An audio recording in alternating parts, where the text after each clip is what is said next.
నమస్తే, నేను మీ రాజేంద్ర. ఇవాళ ఒక టాపిక్ చాలా ఇంపార్టెంట్, ముఖ్యంగా మీడియాకి ఎందుకని అంటున్నానంటే, ఒక బాధ్యత కలిగినటువంటి ప్రతిభావంతుడైన ఒక ఎస్పీ చెప్పినటువంటి మాట మీ అందరికీ చెప్పాల్సిన పరిస్థితి ఇవాళ మీడియా తెచ్చుకున్నదేమో అన్నటువంటి ఒక అభిప్రాయం ఏర్పడుతున్నప్పుడు ఒక వివరణ ఇవ్వాలి. ఆ వివరణ ఏంటి? మొదటిగా అసలు పోలీస్ అంటే ఏంటి అనేది చెప్పాలి. ఖచ్చితంగా ప్రజలందరికీ మొట్టమొదటి అందుబాటులో ఉండే ప్రభుత్వం ఏంటి? పోలీస్. మీకు కష్టం వచ్చినా నష్టం వచ్చినా ఏ ఇబ్బంది వచ్చినా మొట్టమొదటిగా ఎవరిని మీరు పలకరిస్తారు, ఎవరి తలుపు తడతారు, ఎవరిని మీరు ఆశ్రయిస్తారు? పోలీసుని మాత్రమే. మంత్రులు, కార్పొరేటర్లు, రాజకీయ నాయకులు కాదు. నిత్యం మన కోసం కష్టపడే వాళ్ళు ఎవరు అని అంటే పోలీసు మాత్రమే.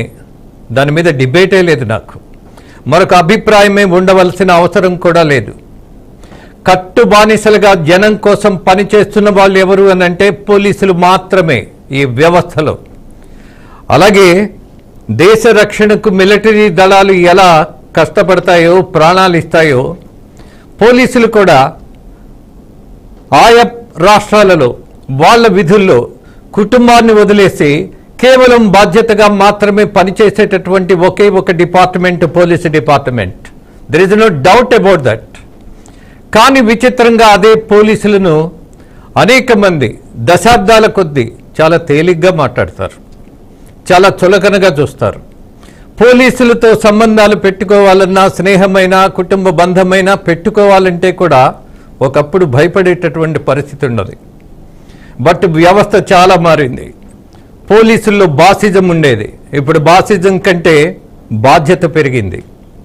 టెక్నాలజీ పెరిగిన తర్వాత కొంత అభివృద్ధిలో, అలాగే పర్యవేక్షణలో, పరిశోధనలో పోలీసులు అద్భుతంగా పనిచేసేటటువంటి అవకాశం వచ్చింది. ఏ టెక్నాలజీ డెవలప్ అయినా ముందు ఇది డెవలప్ అవ్వాలి, దీన్ని కరెక్ట్గా ఉంచుకోవాలి. ఈ బుద్ధి సరిగా లేకపోతే మనం ఏ సీట్లో కూర్చున్నా సరే ఆ వృత్తికి కళంకం తెచ్చే ప్రయత్నం జరుగుతుంది. అది పోలీసు డిపార్ట్మెంటా లేక జర్నలిజమా అనేది ఇక్కడ సబ్జెక్టు కాదు నాకు. బట్ బాధ్యత కలిగిన వాడు చేయవలసిందేంటి? ఖచ్చితంగా పోలీసుల ప్రతిష్ట పెంచాల్సిన పరిస్థితి ఉన్నది. గత 5-6 ఏళ్లుగా పోలీసుల మీద వచ్చినటువంటి ఆరోపణలు కానీ, కేసులు కానీ, అలాగే వాళ్ళు జైలుకి వెళ్లాల్సిన దశ కానీ, అలాగే ఐపీఎస్లు కూడా బెయిల్ కోసం కష్టపడాల్సిన దుర్దశ కానీ ఎందుకు వచ్చింది? అంటే పోలీసు డిపార్ట్మెంట్ యొక్క బాధ్యతలు మర్చిపోయారా? వీళ్ళు కూడా ఒక మాఫియాగా మారిపోయినటువంటి దశ తెచ్చుకున్నారా? అనేక కేసులు ఐపీఎస్ల మీద ఎందుకు పడ్డాయి? దొంగల మీద, దుష్టుల మీద, దుర్మార్గుల మీద, ఉగ్రవాదుల మీద పడాల్సిన కేసులు పోలీసుల మీద పట్టమేంటి? ఎంత విచిత్రం! ఈ దేశ చరిత్రలో ఎప్పుడైనా ఆంధ్రప్రదేశ్లో పోలీసుల మీద పడినటువంటి కేసులు ఎక్కడైనా పడ్డాయా? లేదే. ఎందుకని మీకు 3 సింహాలు కనపడవా? మిమ్మల్ని సింహాలలాగా భావించేటటువంటి ప్రజల యొక్క మనోభావాలను గుర్తించరా? మరి ఎందుకు ఈ దుర్దశ పోలీసు డిపార్ట్మెంట్కి వచ్చింది? కొంతమంది చేసిన తప్పుకి పోలీసు వ్యవస్థను మొత్తం తప్పుపట్టాలా? నాట్ ఎట్ ఆల్, పట్టకూడదు. ఇవాళ వ్యవస్థలో ఏ రంగం తీసుకున్నా సరే మంచి వాళ్ళు ఉంటారు, చెడ్డవాళ్ళు ఉంటారు, బాధ్యత కలిగిన వాళ్ళు ఉంటారు, బాధ్యత లేని వాళ్ళు ఉంటారు, నటించే వాళ్ళు ఉంటారు, జనం కోసం బతికే వాళ్ళు ఉంటారు. It's a part of society. అలాగే జర్నలిజంలో కూడా ప్రతి వాడు రాయగలిగేటటువంటి పరిస్థితి ఉన్నదా?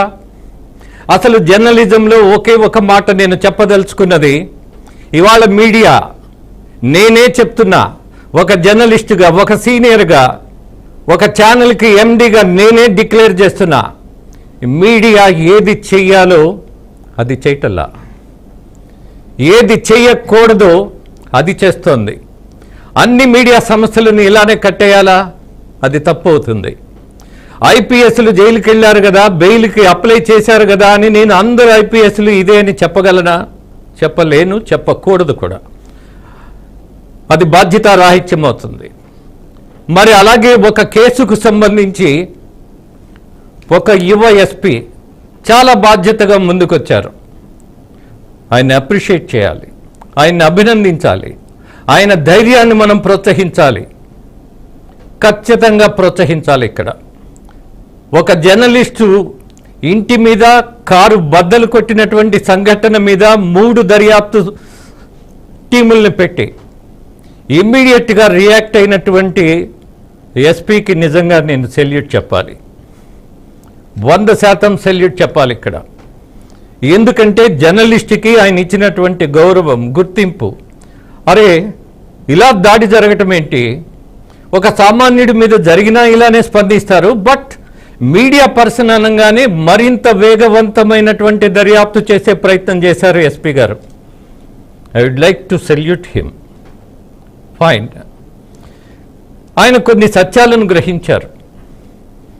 అవి సత్యాలా అసత్యాలా అనేది దర్యాప్తులో వాళ్ళు తేల్చిన తర్వాత, కోర్టు వాటిల్ని విచారించిన తర్వాత దోషులెవరు, తప్పు చేసిందెవరు, చేయించిందెవరు, వీటి మీద చర్చ జరగాల్సిందే, జరుగుతుంది.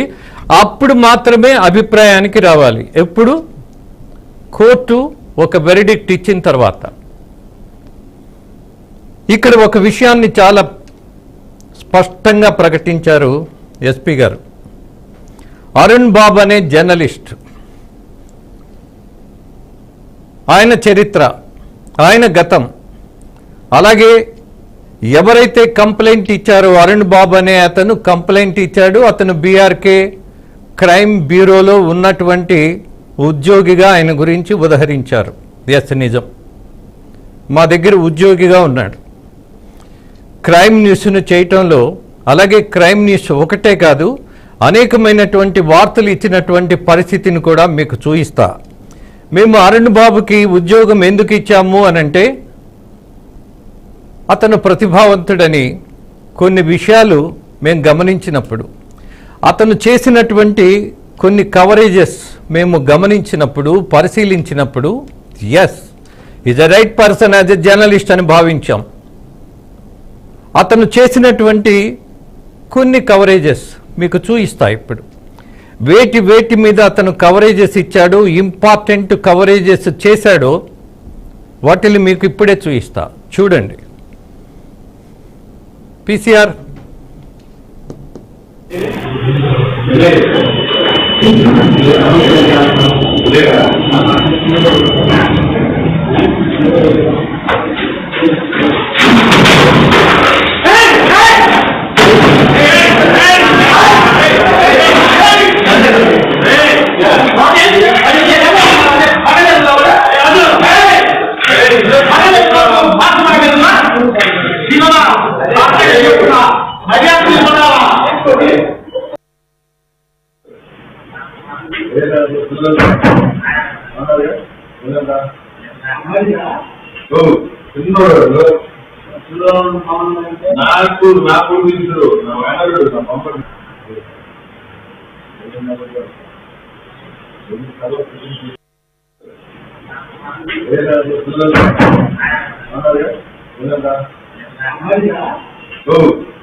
నేను మొట్టమొదటిగా ఇప్పుడు మీకు చూయించింది